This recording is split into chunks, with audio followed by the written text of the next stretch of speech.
Welcome back to another episode of Motivate with Coach Camp. I, of course, am your host, Coach Camp, and we are down here in these incredible studios of SRP with Mr. Derek Michaud. This week's guest is somebody that's pretty special. He's got a very strong leadership role in one of our communities really close to us down in Panola County, Mississippi.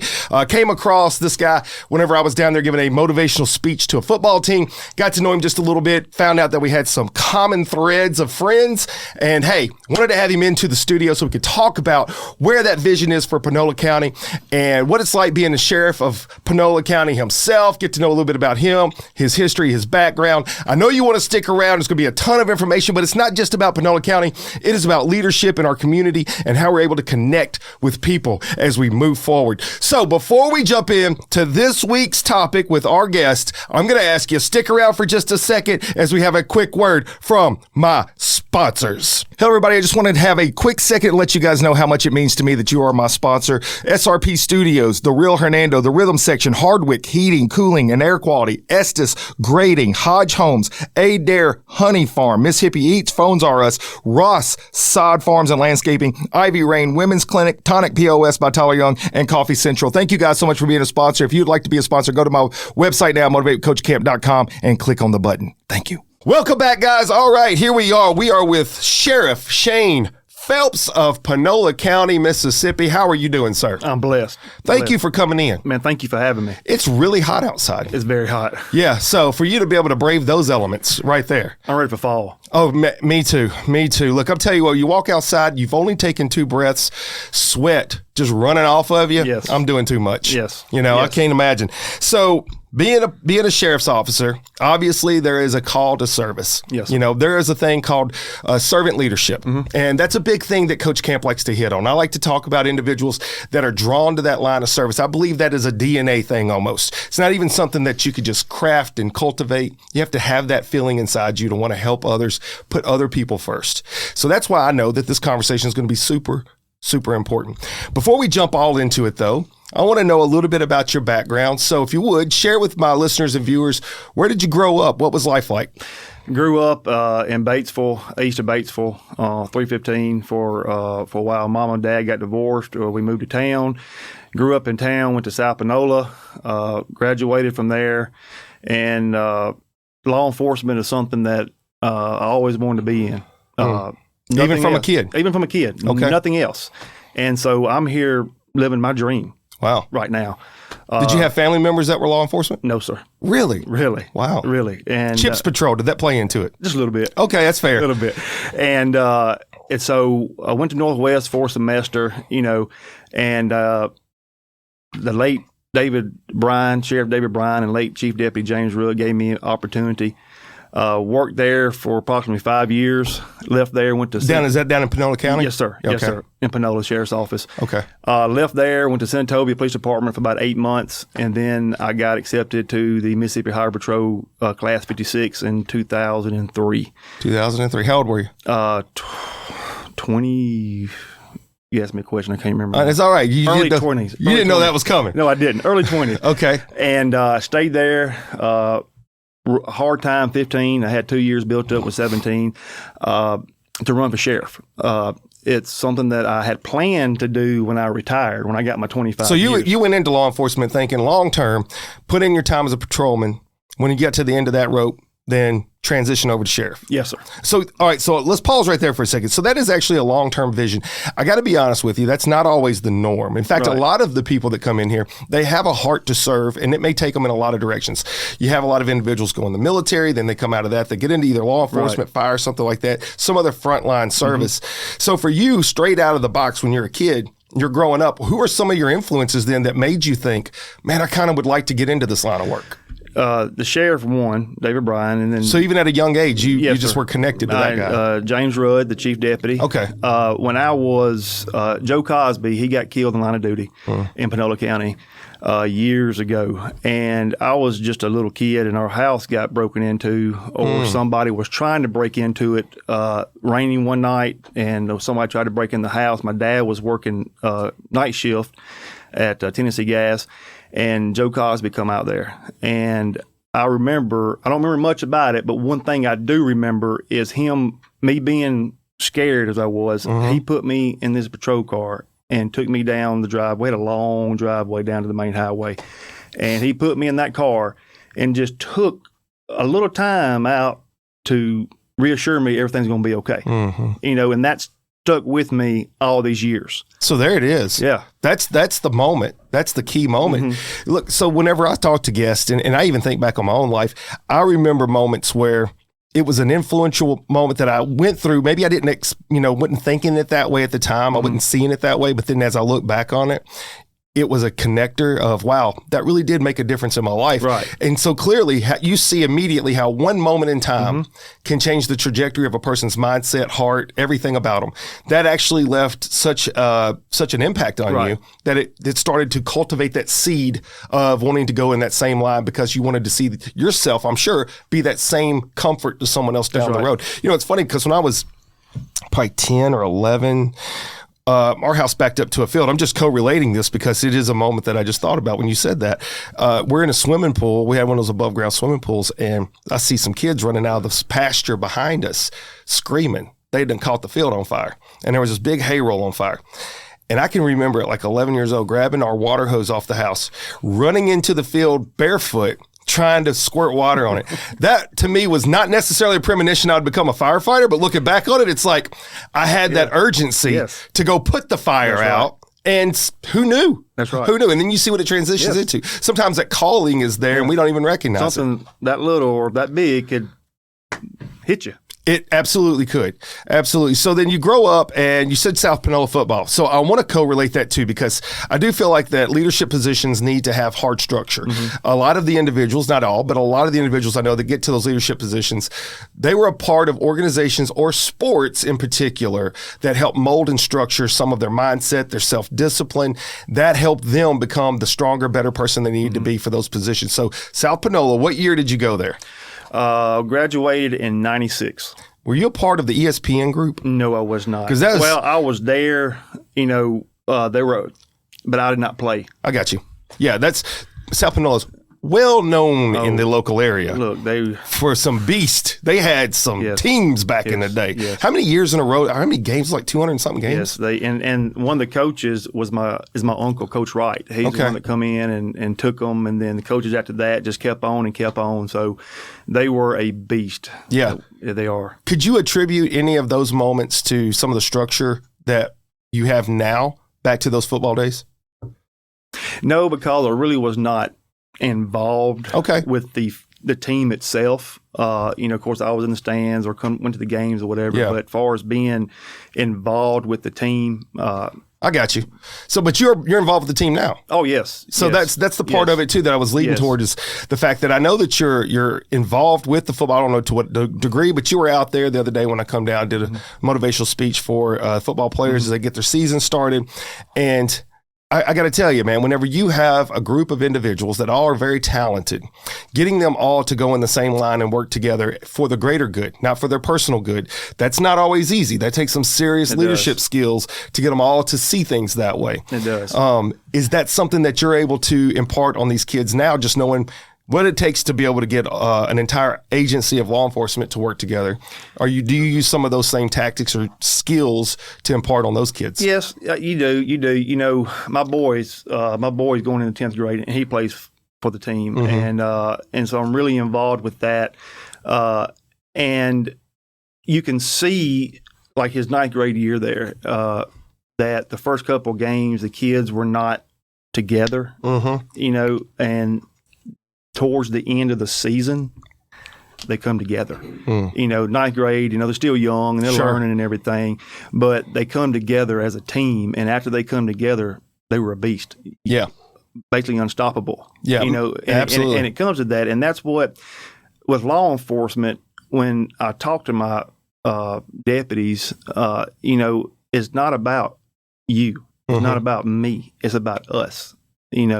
And we got to work together. You may not like, or you may have something against this other individual you work with, but at the end of the day, you're not there for yourself. Right. You're there for the community. You're there for the people. That's why you're working here. And so we have to sometimes put our differences to the side and do what's best, for the sheriff's department. Yeah, that's a tough concept for some to take. It is. Whether it's law enforcement or whether it's for a team, you take somebody that's really talented. You take a law enforcement officer that's really sharp. They're really great at whatever it is that they're put in charge of, whether that is patrol, whatever it is. You come up with all your detective work, whatever. And for that individual to be able to put their pride to the side to see the bigger picture for why they're there and who they're trying to serve and what the bigger outcome could be instead of those personal accolades, I'm going to tell you it's easier said than done. As a coach, and I've coached for 30 years, I can tell you many times I lost with great teams and I won with mediocre teams. Whenever a team doesn't feel like that they're too big for the situation and they believe in each other and they work together. And a person you're asking them, and I'll just use baseball as my analogy, I'm asking this kid that bats 400 to sacrifice bunt for me because the situation calls for it. And instead of him thinking about, I'm going to drive the guy in, no, I'm going to listen to coach and sacrifice bunt. That's how you win games, is understanding it's not about me, it's about us. And that's the same concept, whatever you talk about, law enforcement, fire department, EMS, military in particular, obviously all of those lines of work. It's important that a person is sacrificial in that way for the greater good. Now, moving towards the sheriff moment, because all of this is a buildup. Like I like to lay a pretty decent foundation. I want people to kind of understand what made my guest tick into a certain direction and then what also helps them operate on a day-to-day. So when you're going into those years, you said 17 total as an officer, right? As a trooper. As a trooper. What are some of the things that you go through there that help develop the skill sets needed to become a sheriff later? Because you had the idea you wanted to be a sheriff. Now, it's one thing to say, I want to be X, Y, and Z. But then that's going to take a lot of work to get to that point. Right. And there's going to be a lot of things that happen. So what are some of the things along the way in those 17 years that helped develop the skill set that was going to be needed? Well, when I got on the highway patrol, of course, 5, 6, 7 years later, it might have been longer than that, I was able to, I was blessed enough to get on the SWAT team. And that, that right there helps with your leadership. Sometimes I may say, all right, you're over this team today, or you're, during training or whatever. I stayed on the SWAT team, for several years. And early on in my career, I got promoted to Master Sergeant, Assistant Troop Commander. And I was we had 4 Master Sergeants in the district. And so I was over Panola, Lafayette, and Tate County. And looking back now, I believe God got me promoted early on in my career to be where I'm at today for that leadership skills. Because, the Highway Patrol, I was able to go to schools, training, how to become a better leader, how to become a better Master Sergeant. And so I can look back now, and there's no doubt in my mind that God was getting me prepared to be where I'm at now. But then I was going to retire, then run, right. But God had different plans for me.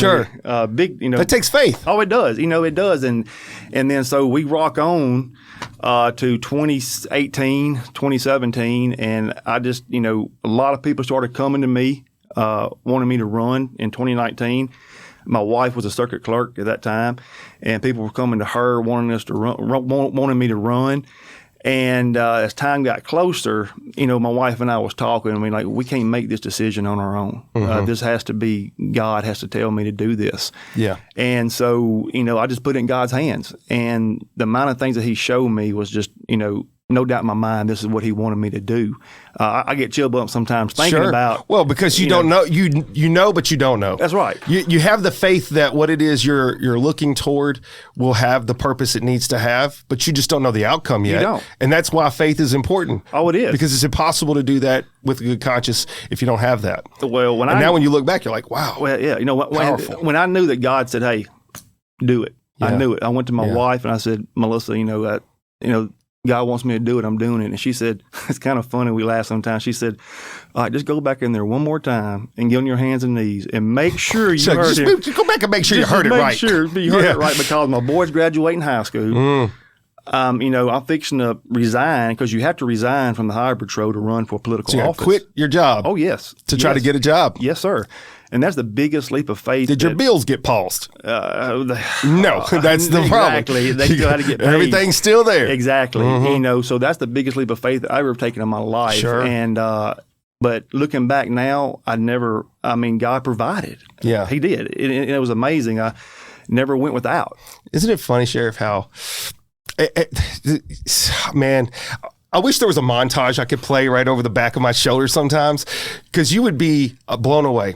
This is 2.5 years in. We've done over 100 podcasts. I've had a bunch of guests from all walks of life. This is a common thread. This conversation we're having right here has played out so many times of an individual talking about they had full faith, they went all in, and then when it happens, they still can't help but be amazed. It's like, I knew it was right, but man, you just don't know, but you trust it, so you go. And then when it works out, it's like, they still are like, wow, that happened. Yeah. But then the other side of it is, I've also heard the other side of the story where they knew that was what they were supposed to do. It didn't work out, but what they didn't realize was the lesson they were being taught from that was going to help them at this other juncture in life, and that's why they needed to do that. So you really have to stay conscious of the decision and what you're being led toward, and then not be so sold on the thing that you've got it figured out. And that's what you're saying. You didn't have it figured out. Right. You had faith that it would work. Right. And that's the key, because faith that it will work doesn't mean it's going to work the way you think it will work. Sometimes it works differently, and it's for a different reason, but it's that conscious effort and trust that God has a plan, and you're going to go in that direction, and that's what you did. And to me, that's how we win in life, is you trust God because there's a process. That's right. There's a process, and you don't always understand the process. Look, just recently, Rodney Hall was on here. He's a House Representative, District 20. He just said almost the same words you said, just in a different context of he had a plan for where he wanted to be in the military, but he started promoting too quickly. And he was like, this isn't really the plan I had. He had different ideas. He wanted to be on the front lines, Army Ranger, infantry, going out there, mechanized, doing the thing. And he started promoting, and it put him in a different position to go into politics. He couldn't understand that at the time. I'm paraphrasing. Right. But ultimately his comment was, he just knew this was what God's plan was, so he trusted that. And now he's in the position he's in, and he's able to have such a bigger impact. He couldn't have seen that for himself. Right. He just trusted it when it started to come, and it sounds like that's what was happening with you. So let's talk about that process. You go back in, the wife sends you for a reset. He's like, let's go ahead and make sure one more time. Let's get a revote. Yeah. Come on back in here and talk to me again. Yes. So you get the revote. It's a go. What's the next steps for you? Because I know that's a big process. That's not just you going to run for sheriff. Your family's on board with this. No doubt. Yes. And, people don't understand, if nobody's ever walked in the shoes to run for a public office, it's not easy. They have no idea. They have no idea. And, my oldest one, like I said, was graduating high school. I had a younger one as well. He's 15 now. My oldest one's 24. And, people can be, during an election, you've seen it, people can be dirty. I'm seeing it right now as things are happening. It's dirty. And so, it does not just affect that individual running for that office. I mean, it affects your family. Your kids see this stuff that people are saying. But we got through it during the campaign.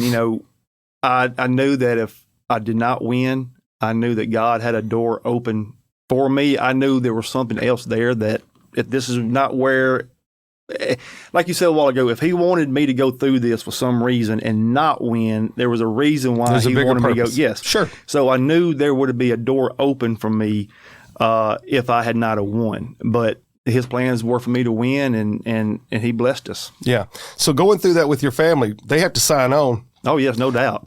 Because you can't do it by yourself. I mean, you have to have, if you're married, you have to have the support of your wife, and she was going through a campaign as well at the same time I was, and so we would get up at 7:30, and I leave the house by 8 o'clock, and I had some great people with me that would drive me around, and I'd jump out at houses and do that to about 5:30. My plan was to try to hit every house in Panola County. And that's ambitious. It was a lot. And I think we got over 700 square miles in our county. Wow. Yeah. And so I'd have me a walking list, and we'd hit different areas and try to knock them out. And I was not able to hit every house because I ran out of time. Yeah.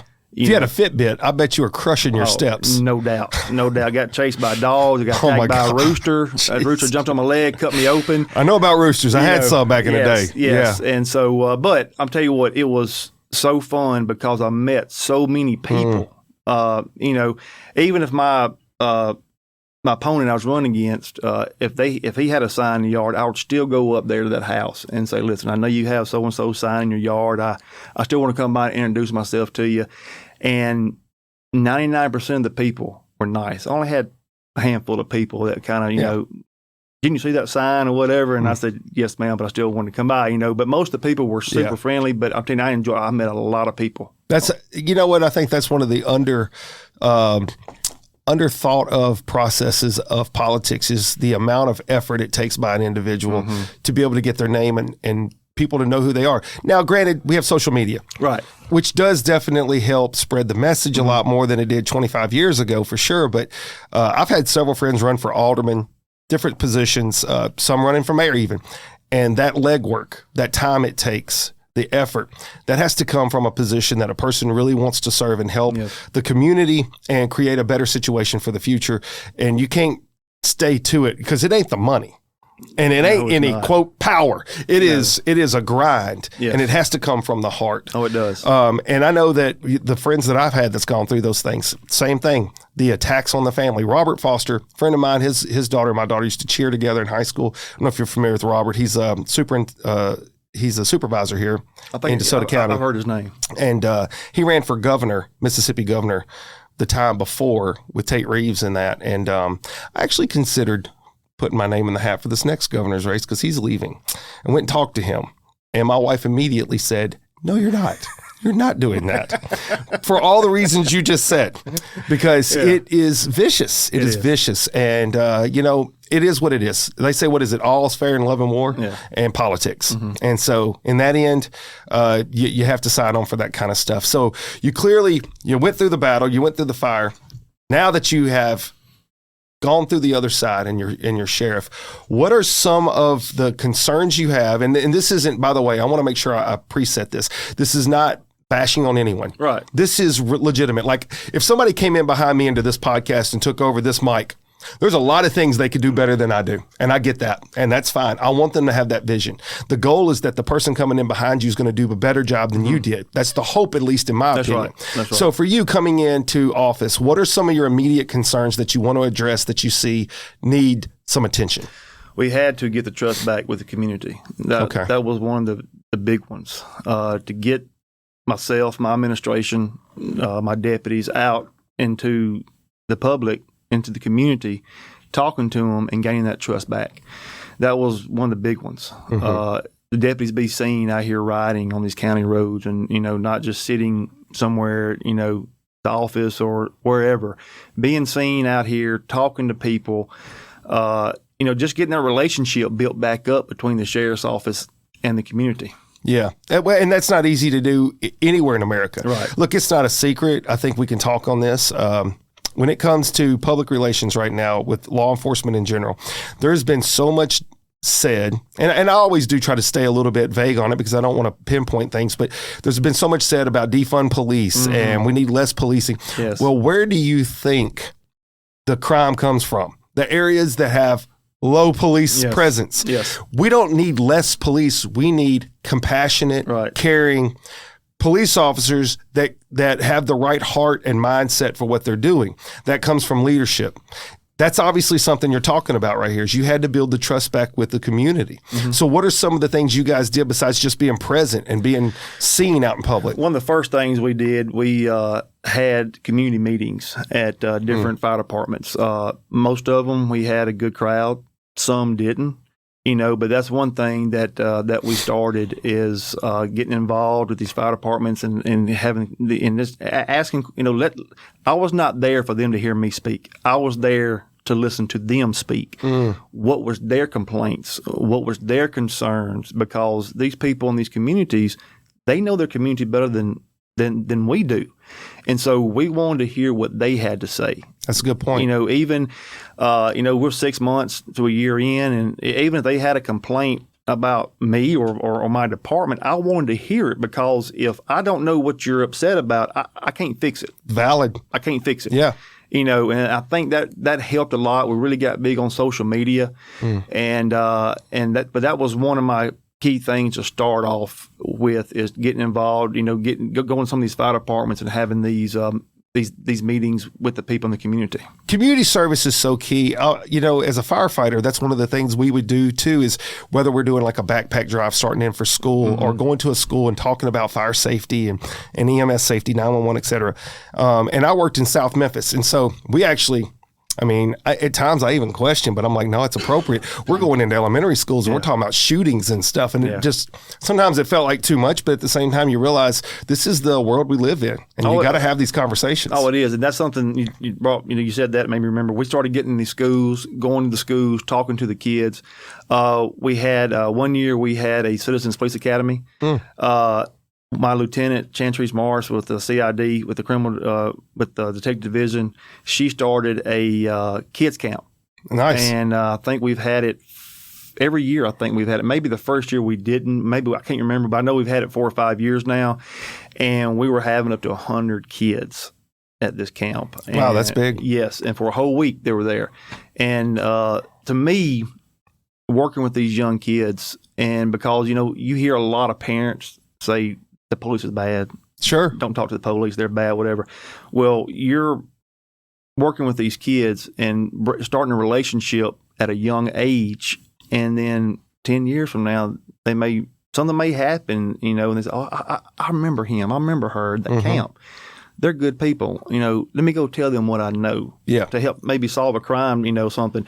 So to me, it's important to get that relationship built up with those kids at an early age. Because sometimes when they get to a teenager, it may be too late. Absolutely. You brought it up early in our conversation about how that one moment as a small child when you felt unsafe and unsure, police officer took a few extra minutes with you and gave you some reassurance. That's right. Essentially, that's the same thing, watering it down some, but it's the reality of spending a little bit of time with kids to let them know you're the good guys, not the bad guys, and you're there for them to help them. Ultimately, I think that is a part of how you start to build back a stronger community that does trust you. You're right. There is a point in time, in age, and maybe even experience. And look, I'm not even going to discredit. Sometimes we have bad actors in everything we do. Fire, police, doctors, everything. You name it, there are bad actors. That's people a lot of times gravitate to those few examples, which are usually the far exception, not the rule. And that's what people draw from. And for adults, if they've had a couple bad experiences, that's all that they think about. And they push that to their kids, and then their kids grow up seeing it that way. And it's just a cycle, right? Yes. So how do you break the cycle? Well, you have to be involved early, and you've got to be able to mentor kids early. And for what we already talked about and why that matters, and for you going through some of the things you went through when you were young and seeing the impact it had, I think that's why I wanted to start the conversation with the football team, because those are the kids. They're the young, that's the teenage group, right? They're very influential. I know, I have a teenage daughter. You matter. So did some of the football players, it turned out. So, I was like, trust me, it's going to be the death of me. It's going to be the death of me, Sharon. I need somebody to help me all the time. I'm like, oh my God. If she could have just been awkward for about 5 more years. Yeah. She started growing up too quick. They do. Dude, the point is I realize mentorship and how much of an impact that has on the future. If you can gain the trust of children early and show them that, there are options that you can make. And when you make mistakes, you're not doomed to life. Multiple times I've went and spoke to troubled youth, at-risk youth, went to the juvie center, talked to those kids before. The bottom line is they are looking for something. They want hope. They want opportunity, and they're just making bad decisions because that's what they're surrounded with. That's right. And their friends that they bring into their circle, that's what the decisions they're making. Yes. So to break that chain, you have to be proactive and you have to be involved. And that sounds like that's what your goal was for your department. All right. So now we've hit on some of the big concerns right there. Let's talk a little bit about some of the things that you saw that were promising or that were working, and you wanted to build on that when you came in. Because me personally, as a firefighter, as an instructor, there's always something I want to emulate. I'm looking kind of like what we talked about being, surround yourself with great people. Iron sharpens iron, metal sharpens metal. So when I come into a situation, maybe I'm the leader of that group, and I was on special operations rescue team. Sometimes I would be in charge of a group doing a rescue or something. I did reflect on what were some of the things I seen some of my other previous mentors did that were great. And I want to try to do that, maybe do it even better, but I want to go in that same direction. What were some of the things that were working at Panola County when you first came in? as the sheriff? So as the sheriff, you come in, you got this idea of we need to fix these problems, and you had some public relation issues, as you said. Was there anything working that you're like, we're going to build on that? And look, I threw this one at you. By the way, guys, my guests don't always have a clue of everything I'm asking. So if you don't know off the top of your head, we can come back to it. So was anything working when I took office? That you wanted to build on, that you're like, I like the way this is doing. I'll give you an example. In the classroom, when I came into the classroom and started teaching, the way that they had their structure set up for testing the students on their skills, I liked the approach. And I've built on that, on how we go over skills now. So the structure of it was already pretty good, and I've just kind of enhanced it.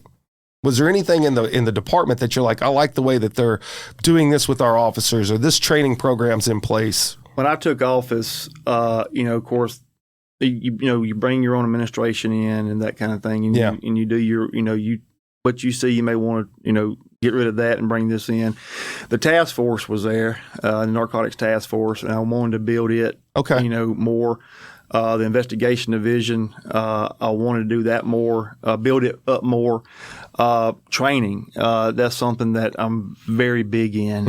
And, for years, a city police department had to have 24 hours training a year. The sheriff's department did not have to. Interesting. Now that law has changed. So now the sheriff's department, their deputies, has to have the 24 hours training as well. Well, I wanted to go, before this law changed, I still said, hey, we got to get these deputies trained. Just because you go to 12 weeks to school and you come out, you go through FDO program, you get by yourself in a car, the training don't stop. No. At all. And if you ever look at me and tell me I don't need no more training, then I don't need you working for me. I still need training. 28 years. Yeah. I still need it. And so I wanted to build on that as well and get more training for these deputies. And that's something, like I said, I'm big on, and we try to send them to as much training as we can, because not only does it help them, but it helps them and the public as well, dealing with different situations. Sure. I was asking it poorly, I think. As I was going in a direction, you were like, I have no idea what we're doing right now, which is normal. Right, I'm used to seeing that facial expression from my wife, actually, so it's perfectly fine.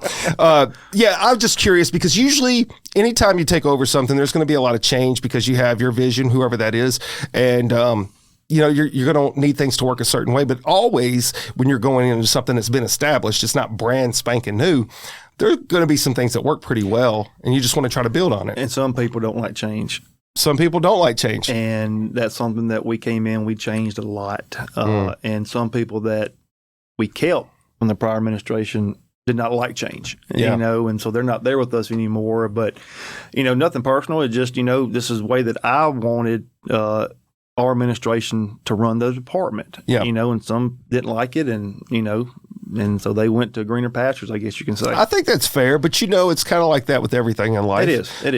If you're going to have, I'm going to say directive leadership, somebody that has a vision and a goal, you need your team to be on board. Right. It kind of does go back to the analogy at the beginning of our conversation about if you got a great baseball team with great ball players, but they all want to do their own thing, your team's not going to win at all. You got to have everybody on the same page. And that's important. Yeah, and like I told you, before we started that, you are as good as the people you surround yourself with.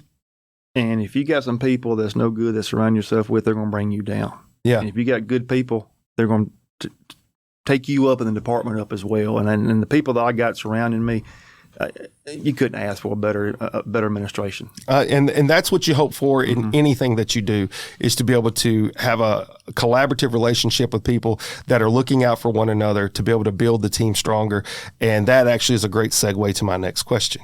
So my next question is this. I'm friends with Sheriff Tuggle, which is Sheriff of DeSoto County. I'm friends with Luke Shepard, Sheriff of Tate County, and you're just south of that into Panola County. Something I'm curious of, I could assume, but I want to ask you the question. Okay. Is there any kind of collaborative work as far as each county and how they work, or do y'all work together on stuff? Clearly, you have people that you would all have an interest in, whether there was some kind of fugitive situation, you name it, whatever it is. We work very well together. Good. Very well. If I need something from DeSoto County, because DeSoto County is big, they got a big department, and they got equipment that some of us, small departments do not have. Yeah. Even when the former sheriff was here, Rasco, I'd call him I mean, they'd bring whatever we need. Every time I called, they were there. And same thing with Sheriff Tuggle. If I need something, hey, whatever you need, we're coming. Helicopter, whatever case may be. More drones. We got a couple of drones in our department, but if we need more, they're sending them. If I need, whatever. And like Sheriff Shepard, we just got through working a case together. Oh, really? Oh, okay. Yeah. We've been having a lot of trouble with four-wheelers being stolen, side-by-sides being stolen in our county and Lafayette as well in Tate County. And so we just got through working together, somewhat solving this case. We made some arrests, but more are coming. But we work close, hand to hand on that. So, and like I said, Sheriff Shepard calls me sometimes. I call him sometimes when we need something back and forth. And we work very close together. That's super important. There's probably a competitive thing that happens sometimes. Our county's doing this, your county's doing that. I'm not putting words in your mouth. Right. But, on the fire department, it's like Memphis versus Shelby County, kind of how it was back in the day. Our boys were running this many calls or whatever. But in the end, the bottom line was we are all one team. And if something was of importance or we needed the other person, never hesitate to call, ask, bring in resources if need be. I was on Tennessee Task Force for a period of time. That was actually one of my favorite things to be a part of because we were a specialized group that would respond to a regional catastrophes. It could be anything from hurricanes to terrorist attacks. And we worked with different agencies. Right. So Germantown, Collierville, you name it, we had all these different entities come in. And what you see is we're all on the same team doing the same jobs-ish, but we all have different talents. And some people are really good at certain things and other people were really good at a different thing. And whenever you can cohesively bond that, man, you can make for it like the Avengers. Oh, yeah. Is what I would call it. No doubt. So that's good to hear that you guys kind of work together as far as like being able to help with resources and that. Now let's look at the big picture. So that's a big span of distance. I don't know what the mileage is, the square miles would be from down to Panola County up to DeSoto County and all things incorporated because they're all kind of right next to each other. But are there any big scope things y'all would like to do for Mississippi? Because you think about Mississippi, and I don't know the numbers. I usually do better homework than this, Sheriff. I apologize. I don't know the numbers, but we're not at the greatest in a lot of areas. No, we're not. We're usually near the bottom third of the 50 states. Yes. Is there any kind of thoughts of, hey, man, we could all get together and we could do this type of program together? Because I'm leading towards something. I'm involved with the Hope Center. And it's a mentorship program. The mentorship program that we work with 6th grade to 12th grade. And a lot of it is at-risk youth, but it doesn't have to be that. You can come from a wealthy family and everything's great and be involved. But we just get a lot of kids that are from that background. And the goal is we're going to expand this across the state of Mississippi. And we've constantly been putting on these leadership programs. We just did one down in Senatobia. We've put on 2 this year in DeSoto County. We got a couple more scheduled. And it's all about bringing children in and giving them experiences with listening to a sheriff talk, listening to a mayor talk, listening to a judge talk, listening to some of the other community leaders talk from nonprofits, and just giving influence to these kids. Is that something you guys have thought about or would think about? Yes. My chief deputy and I, Reginald Lantern, he was a trooper as well. That is something that we have talked about from day one is the kids, is the youth, and I don't have that magic pen to write that check out. Sure. That comes, and that's every share that comes from the board, as far as budget goes and that. So it comes down to money. A lot of times. It does. It comes down to money. We need something there in Panola County just for the youth, and there's not. And I would love to see different counties come together, surrounding counties, Panola, Tate, Lafayette, Yellowbush, whatever, DeSoto County, and come together and have something for the youth. Because, you see it every day. There's these kids out here, they're just wanting someone to grab them and just, show them love. Yeah. Because a lot of them don't have it. Well, and what you're saying, it makes perfect sense because it's the idea of attention. You're going to get attention one way or another. How do you seek that attention? Well, some kids gravitate towards acting out. Yes. Doing things they shouldn't do. They're going to get attention.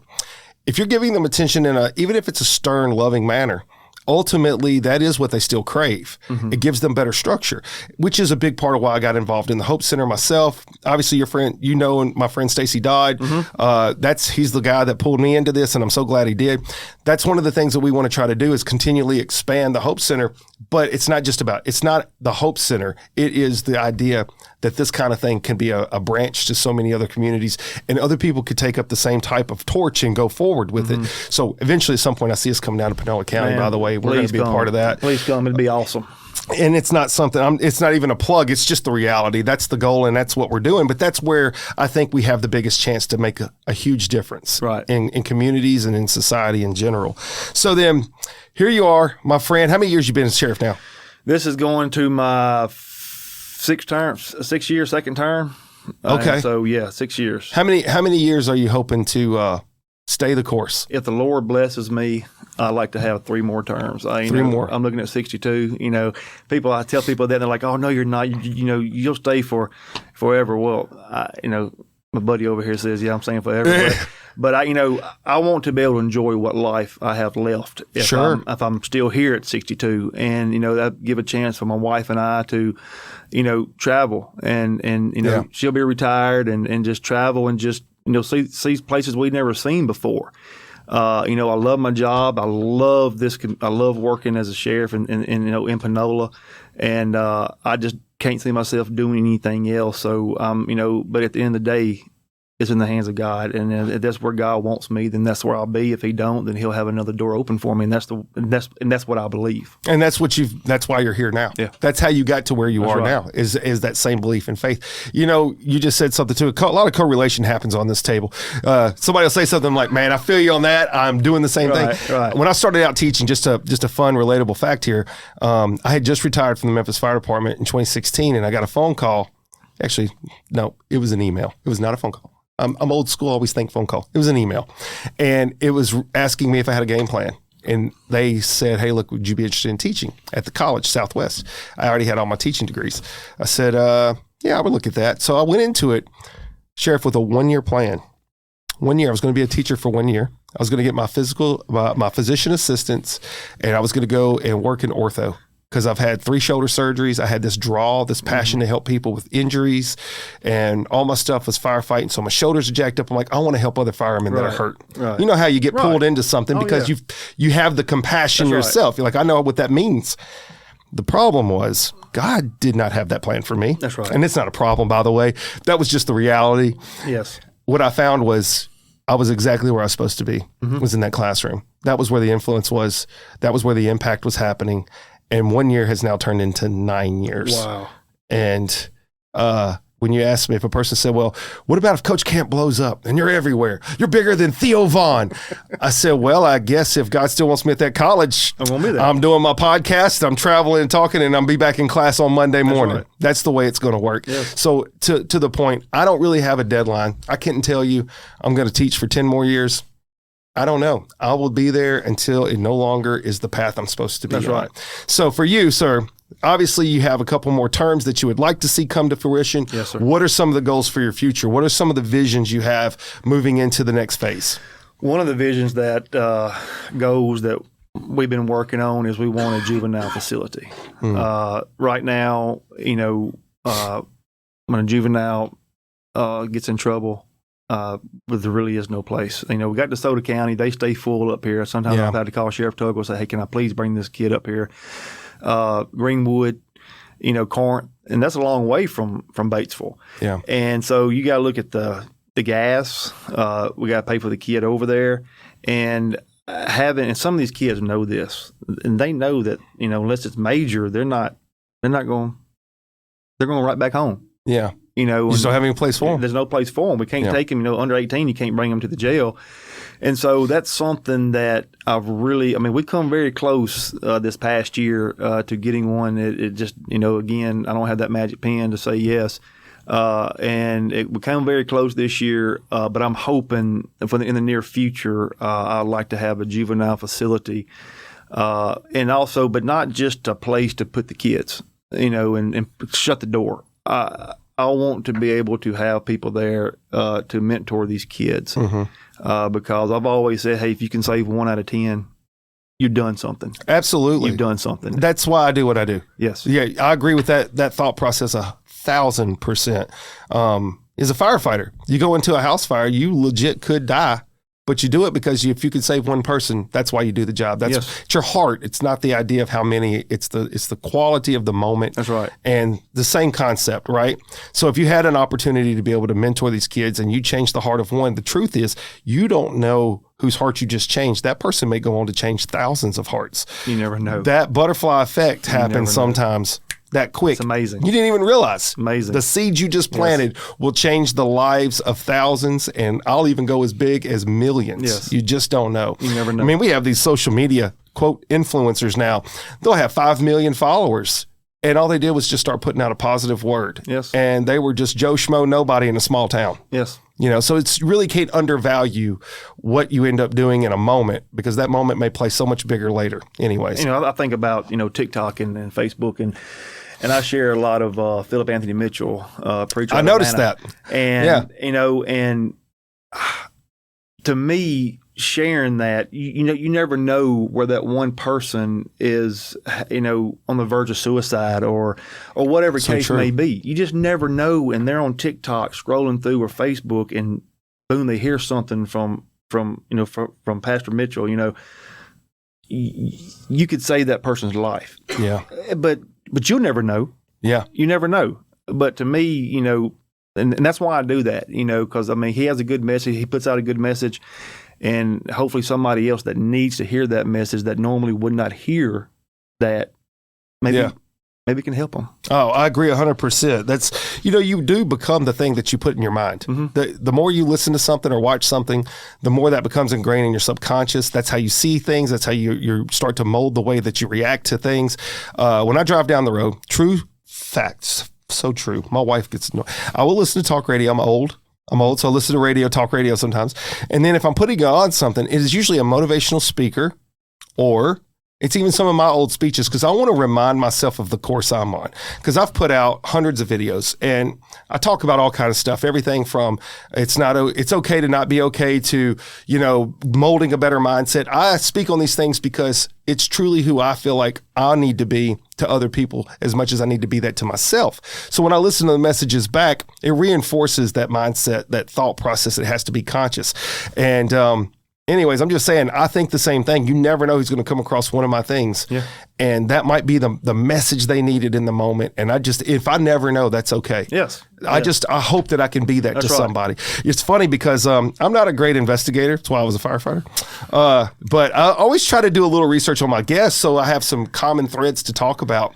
And when I came across, it may have been your TikTok, I kept seeing that preacher and I'm like, hang on, did I click on the wrong thing? There was so many of them. I started scrolling. I was like, no, that is Sheriff Phelps. Yeah. I wasn't sure for a minute. Yes. So you definitely put a lot of those messages out there, which is good. I don't know much about TikTok or social media, whatever, but, I guess when my wife helped me get on there, at first it was private, and so I started talking to her and I said, I don't want to make it private no more, because I think if you make it private, only certain people you're friends with just your small group can see what you share. Yeah. I said, no, I don't want that. I want to, maybe I'm going to start sharing this and maybe it'll touch somebody. Yeah. Oh, that's absolutely the approach. And being a public figure as such and being a servant, you have to have thick skin. You have to. You know that you're going to have people say stuff that's stupid. You have to. I have put out some of the most caring, passionate messages and had somebody send me some nasty gram on a thing. And I'm like, whatever, bro. It doesn't, I understand. People are sometimes only happy if they're miserable. Yes. And they want other people to be miserable. And they want to bring them with it. And it doesn't happen that way with me. We call them Facebook investigators. We put something on Facebook to try to inform the community of what's going on or whatever, and you'll have somebody come on there that think they know, Facebook investigators. And my major one day just had enough, and he put on there, I said, look, we have applications at the jail. Yeah. Please come by and pick one up, and you come in and do it better than us. We need you. Please come. Please come. No doubt. But I laugh at it now. Yeah. Honestly, I laugh at it and just blow it away. Some people get me upset. Can you believe what so-and-so said? And I laugh at it and let it go. Yeah, let it go. you have to. You have to. To be honest with you, if you put it out there, you put a message out there, you should always expect, no matter how good the message is, somebody will have something negative to say. Yes. So don't take it personal. Let it go. You That can't. is honestly, that is my public service announcement to my listeners and viewers. If you're thinking about being a positive voice, but you're worried about what somebody will say, let it go. Just like Frozen, just let it go, man. Can't worry about it. All right, so real quick, last pieces here. We are getting close, but great conversation, Man, Sheriff. This is a kind of thing too that the community needs to know. So hopefully, a lot of Panola County residents will tune in, get to know the sheriff a little better. Just part of what we started out with anyway, saying getting relations going out there. They get to see a little bit behind the veil because it's just an honest, open conversation. Something I was curious about.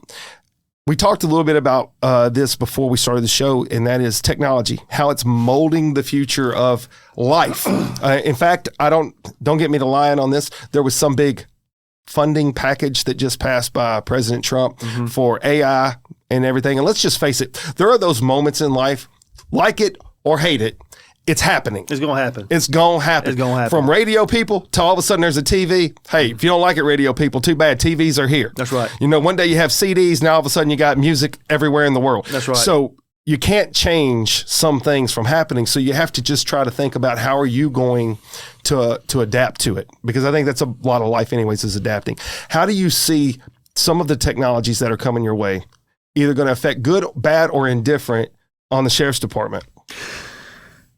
Like I told you earlier, I'm not a big fan of AI. I like the old school. What we talked about. We talked about that. Me Jump too. in there and get your hands dirty. That Absolutely. kind of stuff. But what you just said is so true. There's nothing we can do about it. We have to adapt. We have to accept it. And so what we have to do as sheriff's department, police departments, and we see this change coming, we have to jump in front of it and start getting our guys trained. Yeah. Yeah. Because the last thing we want is for something to come down and we know it's coming and we don't get our guys trained. We don't get trained on it. And we're sitting here holding it like, what do we do with this? Right. And that's embarrassing. So you have to get out here out front and you got to get out here and jump out here and start, what's coming down. You got to start training for it. You have to. But, I'm just, AI can be good at certain things, I guess, from what from what I've read about it to a certain point.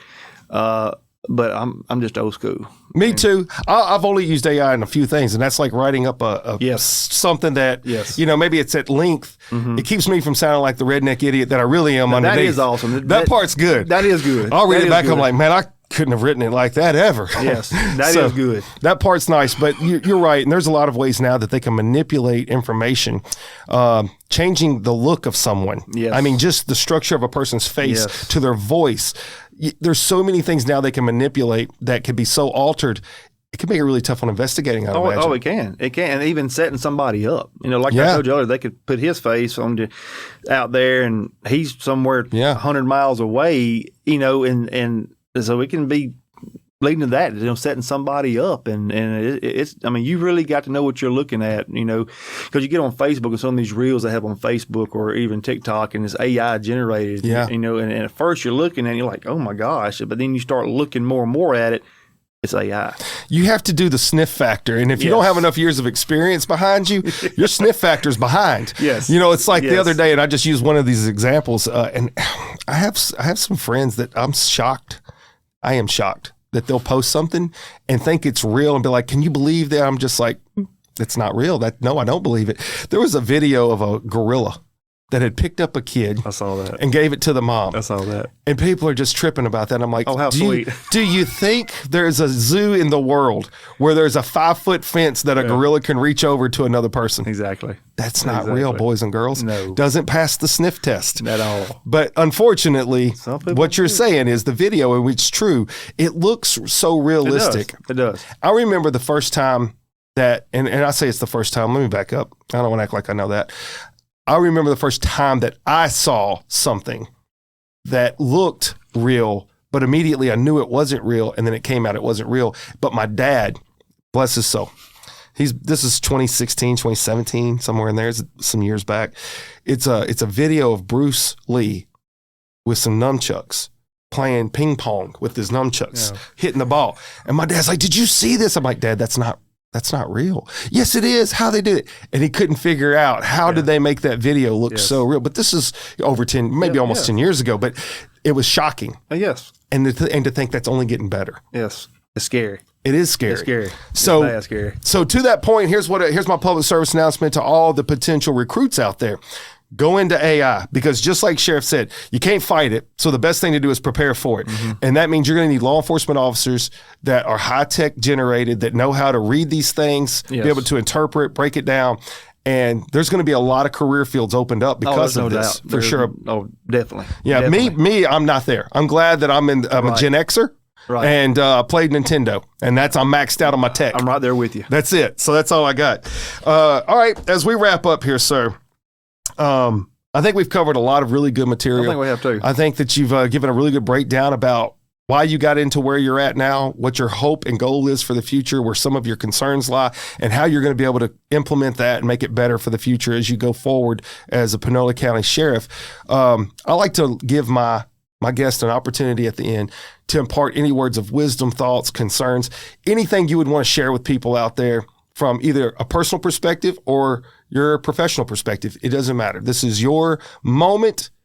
You didn't know this was coming. I like it to be raw and real, just from your heart, any message you want to share. Law enforcement, you brought it up earlier. Law enforcement has a bullseye on their back right now. You know, it's getting better. It's getting better. Several years ago, it was bad. It was bad. Give that, and look, like you said, there's bad apples in everywhere. Law enforcement, firefighters, teachers, wherever. Not every one of us is bad. And when you have that fireman or that police officer that makes national headlines, you know, don't hold it against the rest of us, because there are some very good first responders out here that take a lot of time away from their families to provide, to protect their communities. And so I just ask, you know, just don't always look down on first responders when, you know, whether it be a fireman, law enforcement officer, or whatever that makes national headlines. Don't hold that against the rest of us, because it's not right. You know, it's not right. And you see that a lot when something bad happens and everybody gets on social media and just blasting every officer out there. We got some good people out here in law enforcement and first responders, firemen, that put their lives on the line every day. Don't know when they leave that house and they kiss their family goodbye. Don't know if they're ever going to come back. That may be their last time, you know. And so don't hold that against everybody. That's true. And I would even add this, withhold judgment until all the facts come out. I think way too often we see knee-jerk reactions, and we just talked about how information can be manipulated, obviously misconstrued. And the next thing you know, you've formed an opinion, and once you're guilty by public opinion, it's hard to sway that no matter how innocent you are. It is. So withhold some judgment, give some opportunity for some things to come out, even when you see something that makes headlines in the news, because I'm going to tell you from personal experience, way more often than not, I don't want to put a percentage on it, but I'm going to say way more often than not, the facts aren't the facts whenever it first comes out. And I've lived it so many times, being on the front lines, making a call, seeing the report come out on the news and thinking to myself, they got about 4% of that right of what just took place. What you see a lot of times is the video that they want you to see. That's it. Not what happened from the first to the point where, you know, they had to tase him, or worst case scenario, had to shoot somebody, or excuse me, or whatever, you know, the incident happened. It's always that from the point they want you to see where it looks bad on that particular person. Something taken out of context, whatever it is. And that is so true. Yes. That is so true. So, Sheriff, I do appreciate you coming down, spending some time to speak to myself and all my listeners and viewers. Ultimately, this is the goal. If they're able to see that the leader, the person in charge of whatever that thing is, and in this case, the sheriff's department, is on the right side of them, their heart is to help the people. It's in the right direction. Hopefully that is part of that community building trust thing that we're talking about, and give people confidence and hope that, hey, we're living in Panola County and we're lucky to be here. Well, I thank you for having me. And that's getting into this profession that I'm in, that you're in. people say, "Oh, that's corny," saying I want to make a difference, I want to help. No, that's really at the end of the day, that's why you get absolutely in this profession, and firemen and first ambulance, whatever it is, first responders. You're there to try to make a difference. You're there to help people. If you get in it any other reason, then in my opinion, you need to go somewhere else, because at the end of the day, and you're there for that community. For the people is why you're there. And I just want to, anybody listening back home, I just want to give it, tell them thank you for the last, 6 years, 2 terms. This will be my second term, in this, 2 more years, I think it is. And I just want to thank the people there for giving me the trust that they have in me, to be their sheriff. And if they know if they need anything from us to call, most of them got my number. And that's what we're there for at the end of the day. And that's what's so special about a sheriff. You work for the people. You don't answer to the board like a chief does. The board, of course, the county board does the budget, and that's it. I don't answer to the board. I answer to the people, the 34,000 people that live in Panola County, whether you vote or don't vote or voted for me or not. It don't matter. That's who a sheriff represents, and that's who he answers. And those, so I'm there for them, and I want them to understand that. And, again, if they need anything, to please reach out to me or my administration. Outstanding. Well, sir, I know you're doing great things out there, and I look forward to continuing our relationship, coming down to Panola County, doing some things with the youth. That is my passion as well, and a big part of my path. So thank you. I want to thank all my listeners out there for tuning in each and every single week. Thank you for the awesome comments. I'm going to ask you now, go to my website, motivatebycoachcamp.com, subscribe to my YouTube, and until next time, Coach Camp out. I love the chase and the hunt, and I set the pace when I'm running. I always take what I want, and I always give it 100. Don't need a bank, no, I'm funded. Play the game like it's nothing. I'm always thankful for something. Don't take for granted, stay humble. Now wake up, it's time to look at the enemy. Look in the mirror if he is no friend to me. It's not working out, maybe it's the chemistry. It's time to break up so I can make a better me. Better believe in your mind, cause it's everything. You can mold, shape,